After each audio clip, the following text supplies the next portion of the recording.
Hi, this is Mark News from Plant Talk Radio. Thanks for subscribing and listening to our podcast, Your Gardening Questions from Plant Talk Radio. If you have a gardening question you'd like our host Fred Howard to answer, send him an email. The email address is fred@planttalkradio.com. Now for today's question. Ashton, here's one for you and Fred.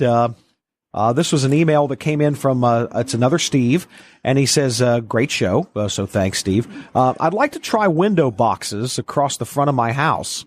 What are your thoughts on a potting mix, fertilizer, types of plants for lots of color? The house faces west and gets full sun from noon until 5.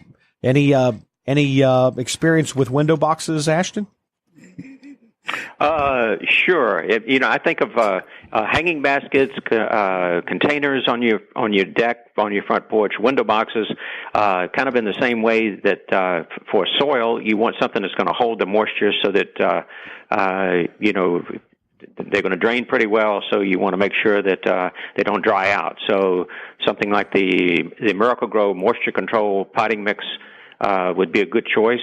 As far as, that kind of condition, the immediate thing I think of that would give you a lot of color and hang over the sides would be something like the wave petunias. Yes. And of course, the plant food that I like for containers is something that's going to take all that extra water that passes through, and that would be something like Osmocote. I like using that in containers and hanging baskets. The only thing to think about, though, with window boxes is if there's a big overhang that's going to keep the water from getting there from the rain and that sort of thing, unless you got one of those storms that comes in sideways, then you will need to make sure you keep it watered and don't let it dry out. Just because it's outside and it's raining, if there's a big overhang, the plants are going to stay dry.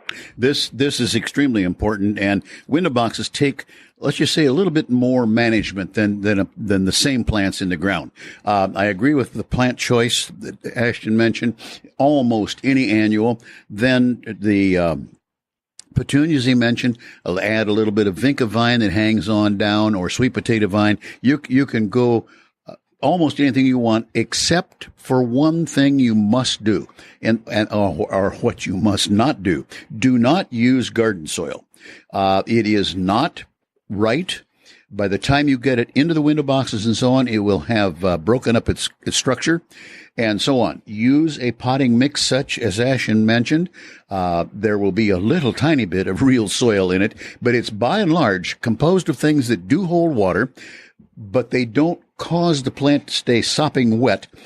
Your planter boxes will have to have drainage because you want the excess to run off almost immediately. And then the water retention capacity of these blends or mixes are the kinds of things that, humongous greenhouses use. There's no real soil in a plant. In a planting area for starting plants. The greenhouse can be 5,000 square feet, and there won't be a half a pound of soil in that whole area. So it's just be sure to start, as Ashton mentioned, with a potting mix. And then I definitely agree, because I've used it for years, the Osmocote, which is a slow release type, even to the extent you can buy some by the label. They'll tell you it'll last 30 days, 60 days, 90 days. And I think there's one for 120. Isn't that right, Ashton? Typically for Osmocote, it's like 4 months and 6 months. Right. Well, those are the things that will help you in terms of fertilization and the plant root growth so the top grows right. Then be careful, as Ashton mentioned, with things under the overhang. And you can overwater a planter box, but it isn't too likely if it's the right soil mix type of thing, if it's the right drainage. But just be sure then that come 3 o'clock in the afternoon on the third day since you watered, that sun's beating down on the siding of your house and reflecting onto the plants, be sure you've been up there with a watering can or a hose or some automatic irrigation sometimes. Those are all things that you can actually make a grand bit of beauty. And the same thing as Ashton mentioned, the window boxes and the planters, big tubs, little tubs, pots, any kind of pot. My daughter used great big soup cans at one time. She used what we used to call a church key to open up the bottom of the pot. And she did use some real soil, which got her in trouble. But all of those things can work that way. Hey, thanks again for listening to our podcast. Be sure to subscribe to our other podcasts as well, the Plant of the Week podcast and the Plant Talk Radio podcast, all on iTunes or your favorite podcast player. If you'd like to sponsor a daily podcast, contact us at fred@planttalkradio.com. To find out more about Fred Hauer and Plant Talk Radio, visit our website, planttalkradio.com. Circle270media.com